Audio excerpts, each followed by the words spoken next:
তো আজকে নিয়ে আসলাম পোলাও রান্না। তো পোলাও রান্নাটা আমি চাল ভালোভাবে ধুয়ে টুয়ে নিয়ে ঝরা দিয়ে রেখেছি। তো এখানে দিয়েছি সয়াবিন তেল আর ঘি। তো এই ঘিয়ের মধ্যে তেল গরম হওয়ার পরে তো ওখানে আমি দিয়েছি তেজপাতা আর গোটা গরম মশলা। তো আর চালগুলো দিয়ে দিলাম। তো চালটা একটু ভালোভাবে একটু কষিয়ে নেব। তো এখানেই আমি দিয়ে দিব আদা রসুনের পেস্ট।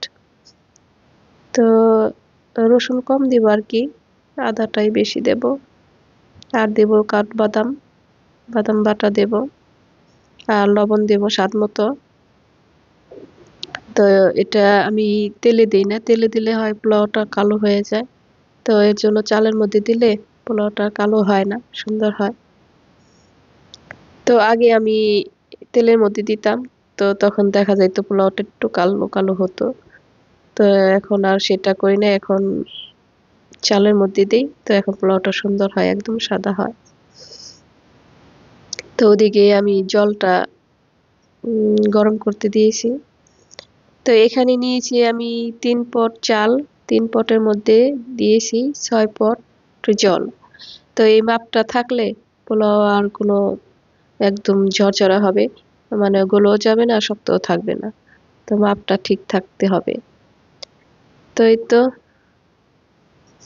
তো হয়ে গেছে সব। আর এখানেই আমি একটু দিব গাজর আর বরবটি দেব। তো এই জলের মধ্যেই দিই আমি। অনেকে আছে পরে ভেজে রেখেও দেয়। আর গোটা কাঁচা মরিচ দিয়ে দিলাম। তো এখানে বাদাম বাটা ছিল, একটু ধুয়ে দিয়ে দিই। আর দিব গুঁড়া দুধ। তো লিকুইডটা দিলেও ভালো হয়। তো আমি গুঁড়া দুধই দেবো, প্যাকেট ওইটা দিব, 2 প্যাকেট দেব। তো এই তো হয়ে গেছে প্রায়। তো কেমন হলো? দেখতে একদম ফ্রাইড রাইসের মতন লাগছে, কিন্তু আমার চালটা বেশি একটা ভালো ছিল না। চালটা একটু মোটা হয়ে গিয়েছিল, আনতে পারে নাই। তো চালটা ভালো থাকলে আরো ভালো হয়। তো এইভাবে রান্না করে খেয়ে দেখবে, খুবই ভালো হবে।